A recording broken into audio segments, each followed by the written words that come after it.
The story begins in the unforgiving expanse of the prairie, where the wind cuts through the thin walls of a small, weather-beaten cabin. Inside, Mary, a young widow in her late 20s, sits on a splintered wooden chair, staring blankly at the floor. The past few months have been a whirlwind of sorrow and survival. Her husband Thomas had been her anchor and the sole provider for the family, but his sudden illness left her alone to raise 5 children, ranging in age from a curious 6-year-old to a timid 14-year-old. Every day since his passing has been a struggle, a fight against hunger, cold, and the creeping despair that threatens to engulf her. The cabin, though small, is filled with memories. Faded photographs of Thomas and the children cling to the walls, a reminder of a life that once felt secure. Yet, those memories only deepen her sorrow, for she now sees the empty pantry and the worn-out shoes of her children as constant reminders of her failure to provide. Her hands, rough from endless work, tremble slightly as she reaches for the remnants of a meager meal crumbs of bread left over from the previous week. The children sit huddled on the floor, their eyes large with hunger and fatigue, whispering softly to one another so as not to alarm their mother. Mary whispers too, more to herself than to them. "We haven't eaten in days." The words taste bitter on her tongue, a confession of helplessness and desperation.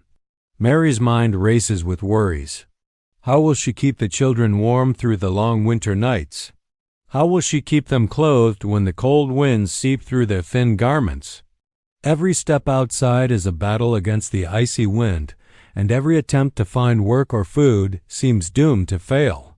She recalls the days when Thomas would bring home a handful of groceries, the children laughing as they shared what little they had. Now that laughter is muted, replaced by quiet sobs and whispered pleas. Her heart aches not only from hunger but from the weight of responsibility, knowing that the children depend entirely on her strength and resilience. Despite her exhaustion and sorrow, Mary refuses to succumb to despair entirely. She moves silently through the cabin, checking on each child, ensuring they are as comfortable as possible. She wraps thin blankets around their small shoulders and hums a lullaby that Thomas once loved. It is a fragile act of hope, a thread that holds them together amidst the chaos of poverty. She reminds herself that as long as she can keep her children safe and fed, even minimally, there is still a chance for survival. Her determination shines through in these quiet, intimate moments, revealing a mother's unyielding love and courage. Outside, the prairie stretches endlessly, a vast expanse of snow and wind that mirrors Mary's isolation. The cold and barren landscape is as relentless as her circumstances, yet it also foreshadows the possibility of change: a stranger passing by, a helping hand, or an unexpected turn of fortune. For now, Mary's world is confined to the dim light of her cabin, the soft murmurs of her children, and the gnawing emptiness in their bellies. Her whisper, "We haven't eaten in days," is more than a statement. It is a plea, a moment of vulnerability that will set the stage for the arrival of someone who could change their lives forever. It marks the beginning of a story about survival, compassion, and the fragile yet enduring strength of hope. The prairie was silent, save for the soft crunch of snow under hooves. A lone cowboy rode along the winding path that cut through the frozen expanse, the sun dipping low on the horizon and casting long shadows over the white landscape.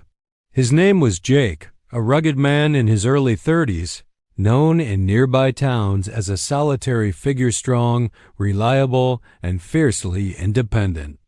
He had spent years on the open range, tending cattle, repairing fences, and living life with a quiet dignity that earned respect from those who knew him.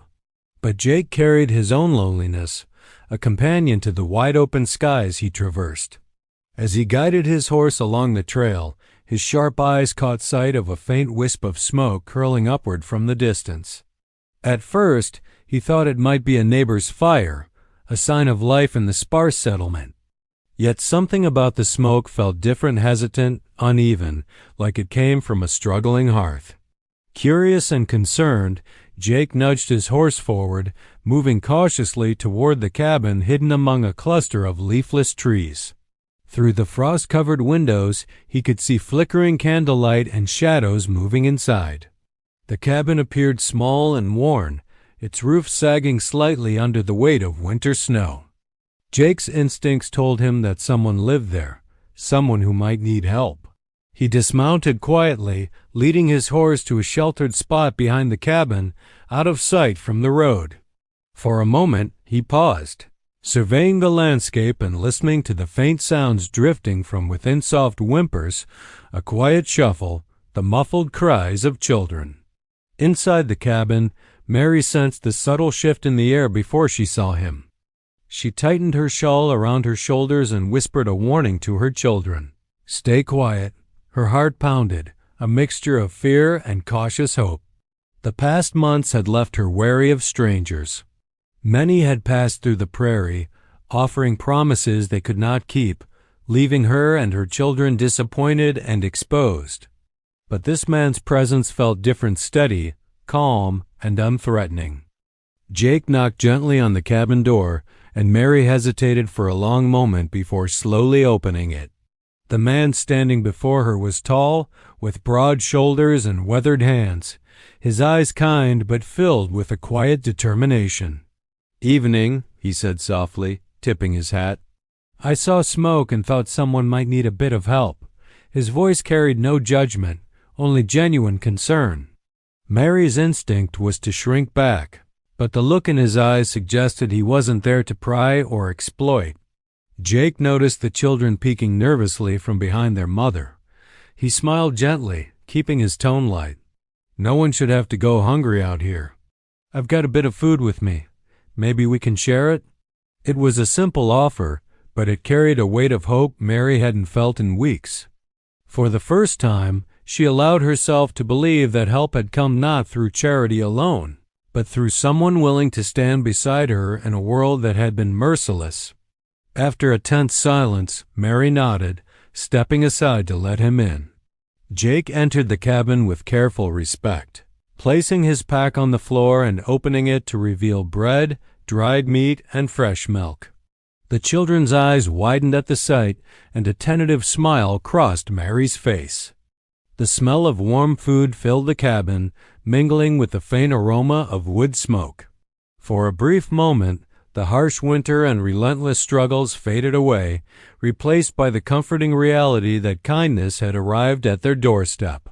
In that quiet cabin, a connection began to form, one born not of words, but of shared humanity and the unspoken understanding that sometimes survival depended on the courage to trust again. Jake had come as a stranger, but already the promise of hope lingered in the room, subtle as the flicker of candlelight on the worn wooden floor. The cabin was silent for a moment after Jake laid out the small provisions from his pack. Mary watched him warily, her eyes flicking to the children as they huddled together on the floor. Their faces were pale from hunger, their hands clasped tightly, and their wide, cautious eyes followed every movement of the stranger in their home. Mary's heart ached at the sight, yet she remained protective, a barrier between her children and the uncertainty of the world outside. Jake, sensing her tension, kept his voice calm and gentle. "I don't mean to intrude," he said softly. "I just thought, maybe you could use a warm meal." He placed a small loaf of bread on the table and pulled out a few slices of dried meat, careful not to make sudden movements that might alarm Mary or the children. The subtle respect in his actions did not go unnoticed. Mary studied him, searching for any hint of deceit or selfishness, but all she saw was sincerity. Still, she hesitated. The weight of months alone, of promises broken by others who came and left, had taught her caution. We haven't had much," she admitted, her voice barely above a whisper. "I don't want to trouble you." Her pride mingled with desperation, a delicate balance that kept her guarded. Jake shook his head. "You're not troubling me," he said firmly but kindly. "No one deserves to go hungry, especially children. It's nothing but a meal. That's all." His words were simple, yet they carried reassurance, a warmth that seemed to seep into the cold cabin. He knelt slightly to meet the children's gaze, offering them small smiles. "You don't have to be afraid," he added. "I just want to help a little." The eldest child, a girl of 14 named Clara, peeked from behind her mother's skirt. Her eyes were wary, reflecting the cautious hope she had learned to cling to in these harsh times. She whispered to her siblings, "Maybe. Maybe it's okay." Mary glanced at her daughter, the silent communication between them speaking volumes. She could see the longing for help, for relief. In her children's eyes, something she had tried to shield them from, yet they had always sensed the struggle beneath her calm demeanor. Mary finally nodded, allowing Jake to set small portions on the table. As the children hesitantly reached for the food, their small hands trembling from both hunger and uncertainty, the atmosphere in the cabin began to shift. A sense of relief mingled with caution, fragile as ice on a winter pond. Jake did not force them, did not rush them. He simply waited, giving them space to decide whether to trust him, demonstrating patience that was more valuable than any words could convey. The first bite was tentative, but soon the children's hunger overcame hesitation. Their soft murmurs of appreciation and the occasional clumsy smile toward Jake began to ease Mary's tension.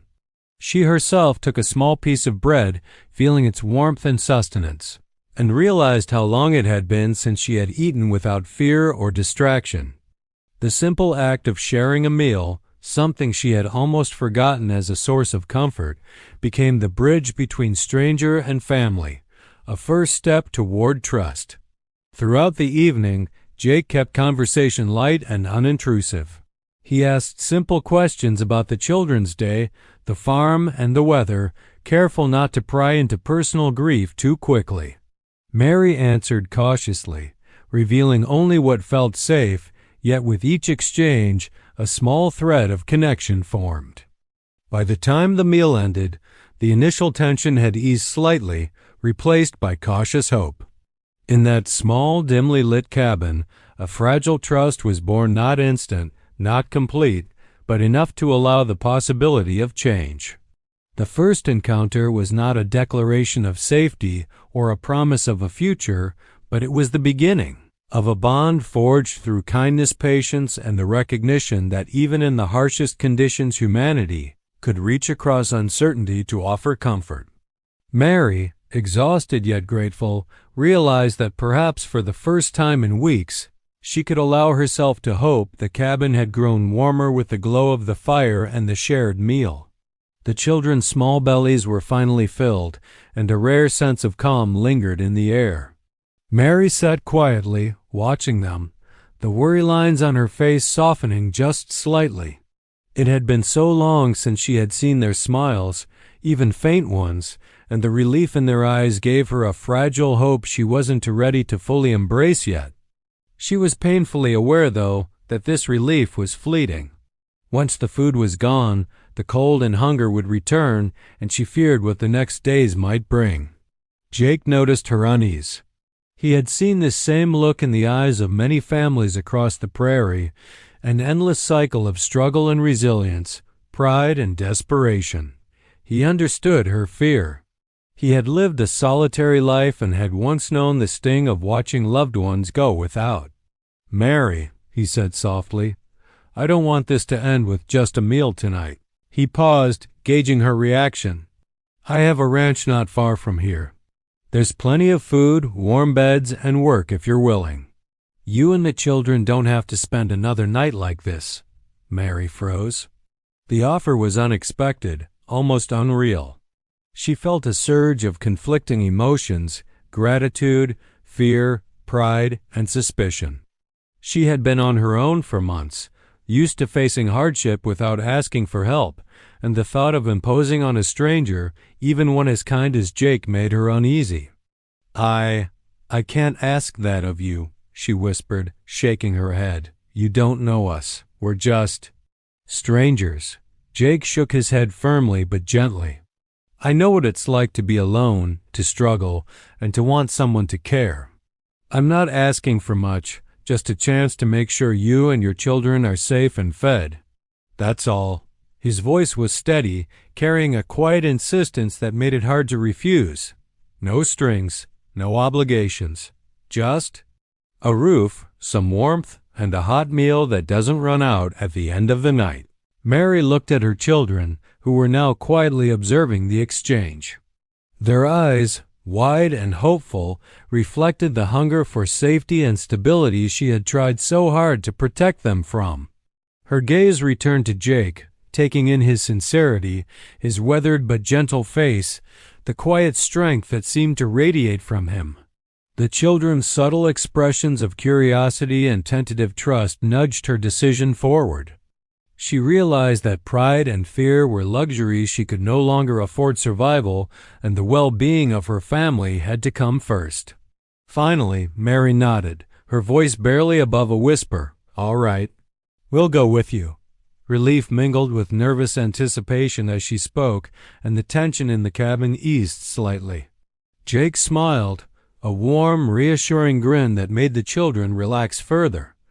"Good," he said simply. "Let's get you out of the cold." They prepared to leave the cabin. Mary bundled the children in what little warm clothing they had, and Jake carried extra blankets and food. As they stepped outside, the wind bit sharply, but the thought of a warm home, a real meal, and a safe place to rest gave them courage. The journey to the ranch was short, but to Mary and her children, it felt like stepping into a new world, a world where they might finally breathe without fear, laugh without restraint, and hope without hesitation. Upon arriving at the ranch, Jake led them into a cozy kitchen, the scent of freshly baked bread and cooked meat filling the air. There were beds with thick blankets for each child, and Mary felt an unfamiliar warmth settle in her chest. This was not just a temporary refuge, it was a promise, a beginning, and a place where hunger and fear could finally be replaced with comfort and security. As the children explored the rooms, their laughter tentative but genuine, Mary felt the first glimmer of relief she had known in months. Jake's offer had been more than food or shelter, it was a bridge to a future she had thought impossible. For the first time in weeks, she dared to believe that maybe, just maybe, they could be safe and cared for. The ranch was alive with a warmth Mary had not felt in months. The flickering light of the fireplace cast a golden glow across the kitchen, where the smell of hot stew and freshly baked bread filled the air. The children, hesitant at first, explored the room with wide-eyed curiosity. Each creak of the floorboards seemed to echo their excitement and apprehension. For Mary, the sight was almost overwhelming. Hope had always been fragile in her world, and yet here it was, warming her heart like the fire before them. Jake sat in a sturdy wooden chair near the hearth, motioning for the children to join him. "Come on," he said with a gentle smile. "There's plenty of room." The children hesitated, glancing at their mother for permission. Mary nodded slightly, still cautious, and they edged closer, their small hands clutching each other for comfort. Jake's quiet demeanor encouraged them, his eyes friendly and patient. It was a simple gesture, but one that began to chip away at the walls of fear and distrust the children had built around themselves. As they settled on the rug in front of the fire, Jake pulled up another chair for Mary. She sank into it, weary but grateful, as the fire's warmth seeped into her chilled bones.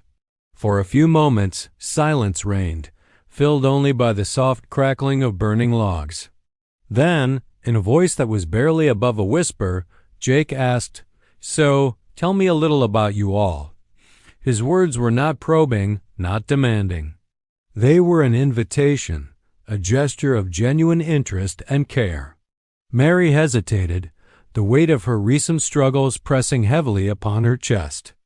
She glanced at her children, their eyes bright with curiosity and cautious hope.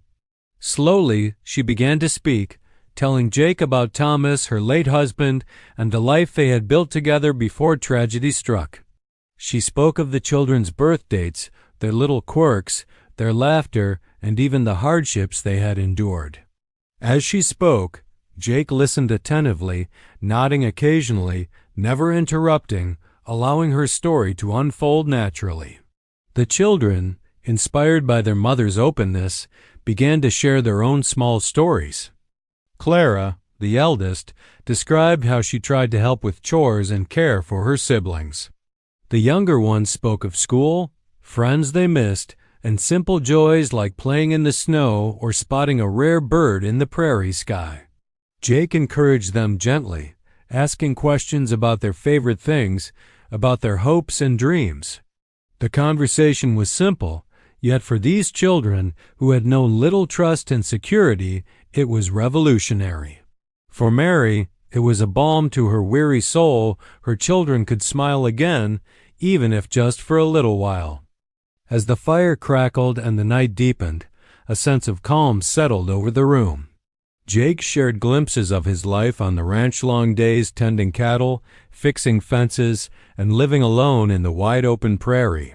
He told stories that made the children laugh, tales of stubborn horses and mischievous dogs, of nights spent under the stars. Mary listened too, appreciating not just the humor in his tales but the quiet strength behind them. For the first time since Thomas's passing, Mary felt a flicker of relief and connection. Here was a man who did not judge her struggles, who offered kindness without expectation, who saw her children not as burdens but as individuals worthy of care and attention. Jake's presence began to feel like an anchor in the turbulent sea of her life, a source of stability that she had longed for but thought impossible. By the time the fire burned low, laughter had replaced tension, and the cabin felt more like a home than it had in months. Mary's children, tired but content, leaned against each other, their heads resting near Jake's feet or on their mother's lap.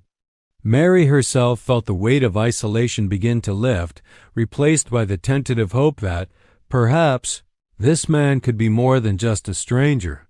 Perhaps he could be a part of the family they all so desperately needed. In that quiet, fire-lit room, a connection had been forged, fragile yet profound. Trust was beginning to take root, and with it, the possibility of a new beginning, one built on understanding, compassion, and the first sparks of love that could heal wounds left by loss and hardship. Life on the ranch had settled into a rhythm of cautious comfort. The children laughed as they helped Jake feed the animals, and Mary found herself resting more easily for the first time in months. Yet, even in this newfound sanctuary, the past remained a shadow she could not fully escape. One crisp morning, as the sun rose over the frost-covered fields, a rider appeared on the horizon, a figure that brought a sense of unease immediately. It was Mr. Clayton, a stern local merchant who had dealings with Mary's late husband. His reputation in town was well known: strict, unsympathetic, and quick to enforce debts.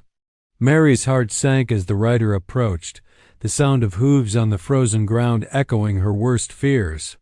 The children, sensing their mother's tension, clung to her skirts, their faces pale. Mary's mind raced. The past she had fought to escape, debts, threats, and the constant fear of losing her children, was now riding back into her life with unforgiving certainty. Jake noticed Mary's anxiety and stepped forward, his tall frame shielding her from view. "What's wrong?" he asked softly, though his eyes scanned the approaching rider with a quiet alertness. They're coming for the debts," Mary whispered, her voice trembling. "If they find us, they could take the children, or at least force me out of here. I thought I had escaped it all, but—" Her voice broke, and she clutched the children closer. The fear and helplessness she had carried for months returned in full force, threatening to undo the fragile trust she had begun to place in Jake. As Mr. Clayton arrived at the ranch gates, his horse snorted, the reins tight in his hands. He dismounted with authority, his gaze sharp as it swept over the scene. "Mary Thompson," he said in a tone that brooked no argument, "your debts are overdue. I've come to collect what's owed." His eyes lingered on the children, and Mary's chest tightened with a protective instinct she could not suppress. Jake stepped forward calmly, placing himself between Mary and the merchant. "You'll wait," he said firmly. his voice carrying the authority of someone who did not tolerate threats. "Mary and her children are under my care now." Mr. Clayton's eyebrows rose. "And who are you to interfere?" he demanded, his tone sharp. "I'm someone who wants to let children go hungry or a widow be driven from safety," Jake replied evenly. "If there's a debt, it will be handled properly.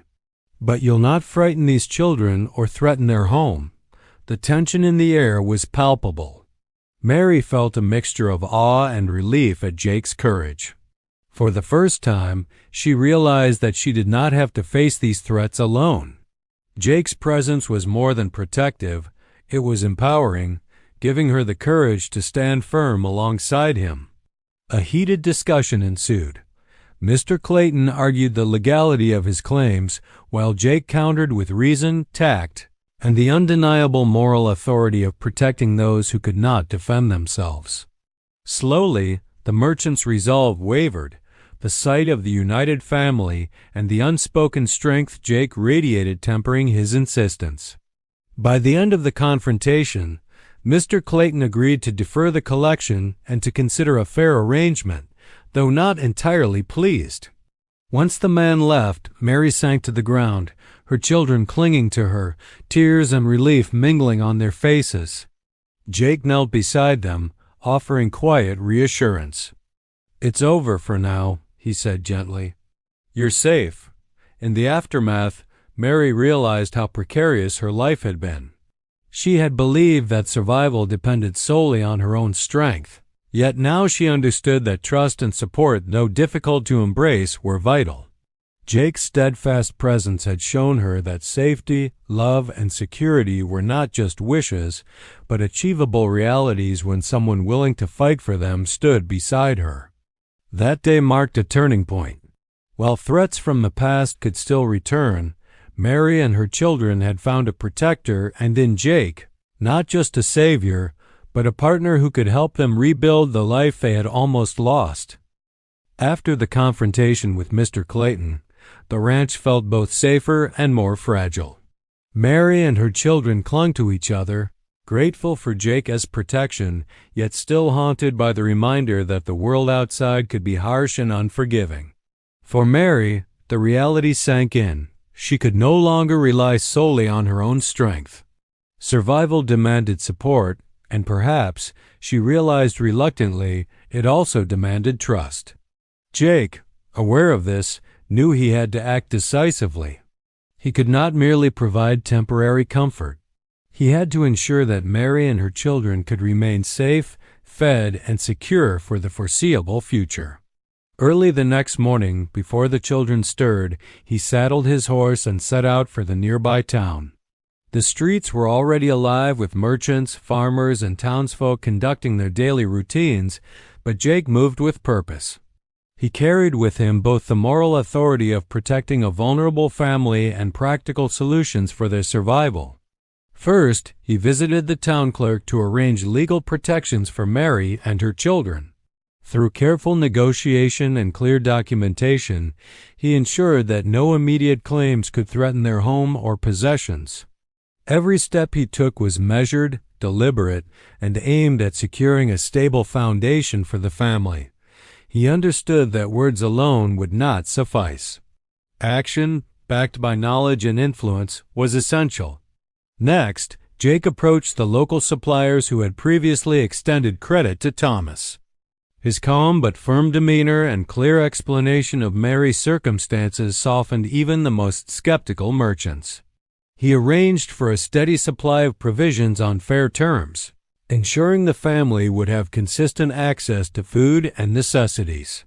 By the time he returned to the ranch, he had transformed the family's uncertain future into one with tangible, attainable security. Back at the ranch, Mary watched him approach, dusting snow from his boots, and felt a surge of gratitude and awe. She had seen Jake as a kind stranger, a helper, but now she recognized the depth of his commitment. This was no longer just an act of charity. This was a choice, a deliberate, unwavering dedication to their well-being. The children, sensing the change, gathered around him with quiet curiosity. For the first time, they looked at him not as an outsider, but as someone who could be a permanent part of their lives.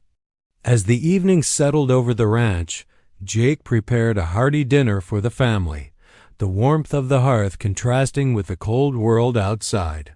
Over the meal, he spoke gently, not boasting of his efforts, but subtly sharing the steps he had taken to safeguard them. Mary, touched and overwhelmed, felt tears prick her eyes. I don't know how to thank you," she whispered, her voice thick with emotion. Jake shook his head with a modest smile. "No need to thank me," he said. "You and your children are family now. It's my responsibility and my privilege to make sure you're safe and cared for." His words, simple yet profound, resonated deeply with Mary. She realized that her life was no longer dictated solely by struggle. She had someone beside her willing to share the weight of responsibility. That night, as the children slept soundly in their warm beds, Mary sat by the fire with Jake. She looked at him, seeing not just a protector, but a man who had stepped fully into her life, offering hope where there had been despair. For the first time since Thomas's passing, she allowed herself to imagine a future filled not with fear, but with possibility. Jake's actions had become the turning point. He had not only protected the family from external threats, but had also provided a foundation for trust, stability, and emotional security. In his unwavering commitment, Mary saw the first seeds of love, not the rushed, desperate kind, but the quiet, steadfast kind that could grow slowly and surely, offering the promise of a new beginning for them all. Life on the ranch had begun to settle into a rhythm, but it was no longer the tense, anxious existence Mary had endured for months. Instead, the days were filled with activity, laughter, and small moments of comfort that slowly stitched the family together.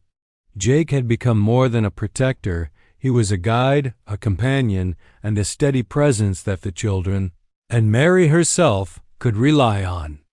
Morning light poured through the windows as Mary prepared breakfast, the children moving about the kitchen with newfound energy. Jake was already outside, checking the fences and feeding the animals, but he paused to call them over.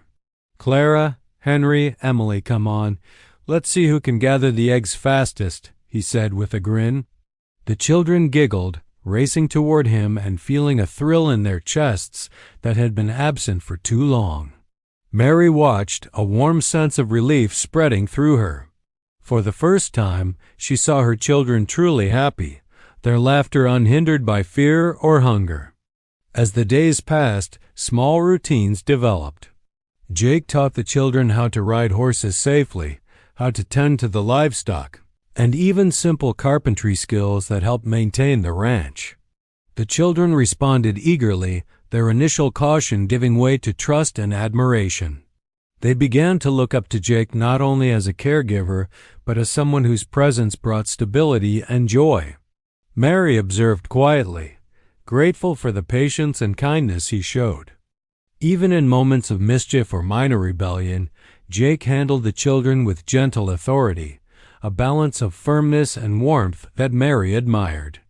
In the evenings, the family gathered by the fireplace, a ritual that became their anchor. Mary shared stories of Thomas and her own childhood, laughter blending with the occasional tear as memories were recalled. Jake, in turn, revealed more about his life on the prairie, his solitary years, the challenges of ranch work, and the simple joys he had found in his independence. Slowly, the walls around their hearts began to crumble. The children asked questions, their curiosity no longer tinged with fear but genuine interest. They began to share their dreams and fears, their voices soft but confident, and Jake listened with attentive care, offering encouragement and reassurance. Outside the work and lessons, there were quiet moments that deepened their bonds further. Jake helped Mary with chores that were otherwise exhausting, carrying firewood, repairing broken tools, or tending to the garden. He encouraged her to rest when she was weary, insisting she take time for herself. These acts, small yet consistent, demonstrated a commitment that went beyond mere duty.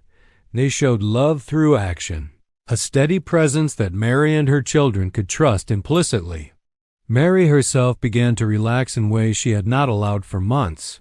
She laughed more freely, her voice lighter, and she allowed herself to lean on Jake for support, no longer carrying the weight of survival entirely alone. The children, seeing this, flourished. They were more confident, more playful, and more willing to accept the warmth and security Jake offered. The ranch, once a place of simple survival, had transformed into a home filled with hope, love, and the sense that they belonged together. By the time evening fell, the fire in the hearth cast a warm glow across the room. The children, curled up with blankets and toys, laughed and whispered, while Mary and Jake shared a quiet smile across the room. No words were needed, the bond between them was clear, forged through shared hardship, kindness, and the small yet profound moments that made them a family. In that peaceful domestic rhythm, Mary realized something she had not dared hope for. They were no longer just a mother and her children struggling against the world. They were a family whole and resilient, bound not by circumstance alone but by choice, trust, and the growing love that connected them. The ranch had become more than shelter. It was a home where hearts healed, laughter returned, and the foundation for a bright future was finally being laid. Word spread quickly through the small town and surrounding prairie about the widow and her children being cared for by the kind cowboy, Jake.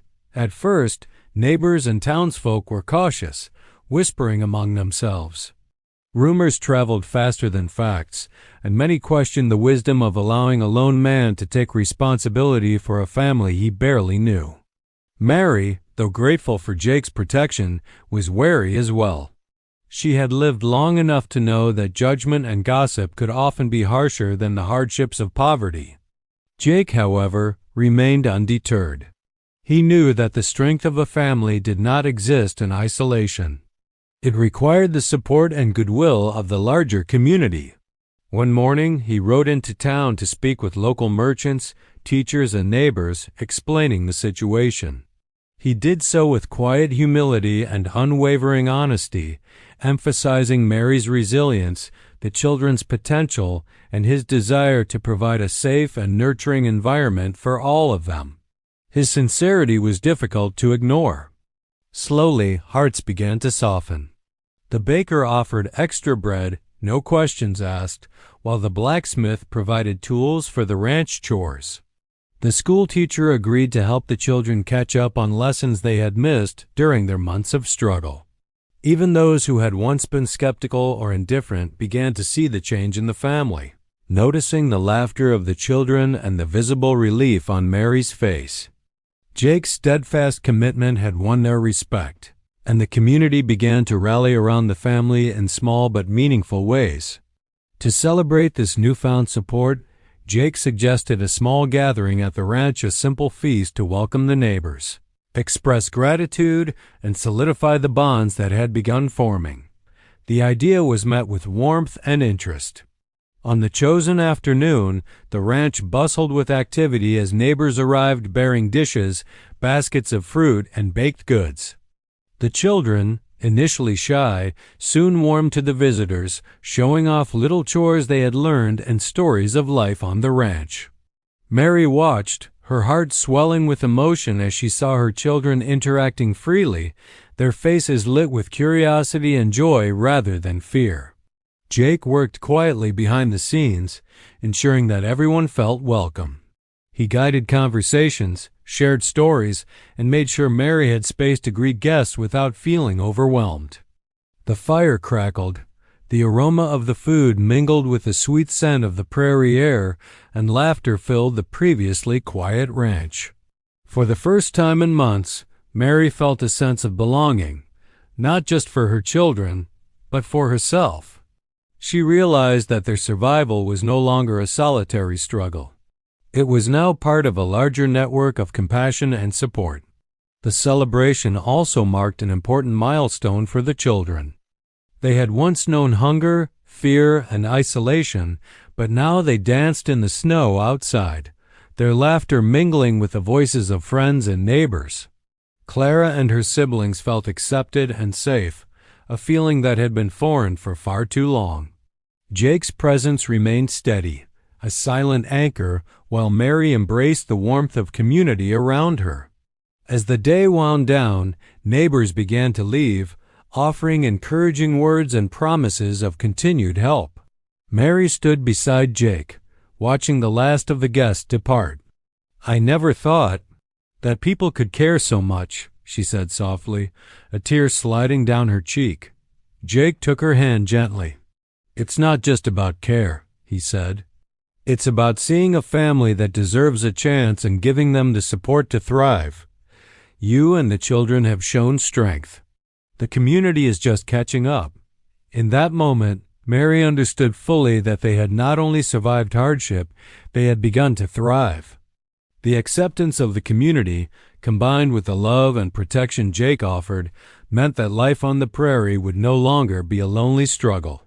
It was a celebration of hope, resilience, and the bonds that could be forged through kindness and shared humanity. The prairie dawned in soft hues of gold and rose, the sun spilling light across the snow-dusted fields surrounding the ranch. Inside, Mary stirred from her sleep, hearing the gentle rustle of her children moving about. Clara, Henry, Emily, and the younger twins had already begun the morning chores, a quiet rhythm that had become familiar and comforting.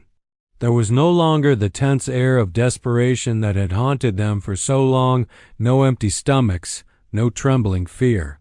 The family had found its footing, grounded in safety, warmth, and the steady presence of Jake. Mary rose quietly, preparing breakfast with care. She watched her children laugh and play together, their voices no longer tinged with uncertainty but full of life and joy. Jake moved around the kitchen with practiced ease, carrying hot food and checking that everyone had what they needed. The cabin, once a place of despair, now radiated comfort. The smell of fresh bread and sizzling bacon mingled with the scent of burning wood, creating a sense of home that Mary had not believed possible just weeks before. After breakfast, the family gathered in the living room, the children sprawled on rugs or sitting at the table with crayons and paper, drawing pictures for Jake. He smiled at their creations, laughing genuinely, the sound echoing warmly through the room. Mary watched him, feeling a profound sense of gratitude. This man had stepped into their lives not as a fleeting helper, but as someone who had chosen to share their burdens, who had made their survival his responsibility, and whose presence had restored hope in ways she could scarcely describe. "Mom," Clara said suddenly, tugging at Mary's sleeve, "do you think we'll ever go hungry again?" Her voice was tentative, but there was a spark of curiosity and hope in her eyes. Mary looked around at the smiling faces of her children and then at Jake, who stood nearby, his calm eyes reassuring. For the first time, she could answer with certainty. "No," she said, her voice steady and filled with emotion. "Never hungry again." The words carried weight, not just as a promise of food, but as a declaration of safety, love, and stability. The children cheered quietly, their small arms reaching up to embrace her. Jake joined the hug, surrounding them with a sense of security and belonging that had been absent for so long. The day unfolded with a sense of peaceful normalcy. Jake led the children to feed the animals, teach them lessons, and explore the ranch, while Mary tended the garden and prepared meals, feeling both capable and supported. There was laughter, playful banter, and quiet conversations by the fire moments that stitched the family together more tightly with every shared experience. By evening, as the sky blushed with the colors of sunset, Mary sat with Jake outside, wrapped in a shared blanket. The children played nearby, their laughter carried by the wind.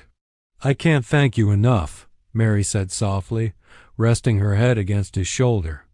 "You've done more than provide food or shelter. You've given us a life." Jake looked out over the prairie, then back at her with a gentle smile. "You've given us a family," he said. "I was lonely, but now we all belong together.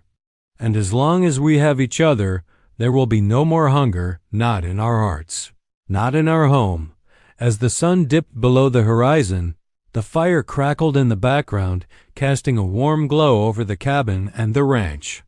The prairie, once a vast, intimidating expanse of struggle, now felt like a world full of promise. Mary and Jake watched their children, safe, nourished, and happy. In that moment, the phrase "never hungry again" became more than a promise, it became reality. The hardships of the past months faded into memory, replaced by hope, love, and a sense of belonging. They were no longer just survivors. They were a family, whole and resilient. Together, they faced the future with courage, knowing that in the embrace of home, kindness, and one another, their needs, physical, emotional, and spiritual, would always be met. The prairie no longer represented struggle alone. It was the canvas for their life together, filled with laughter, warmth, and the certainty that they would never hunger again.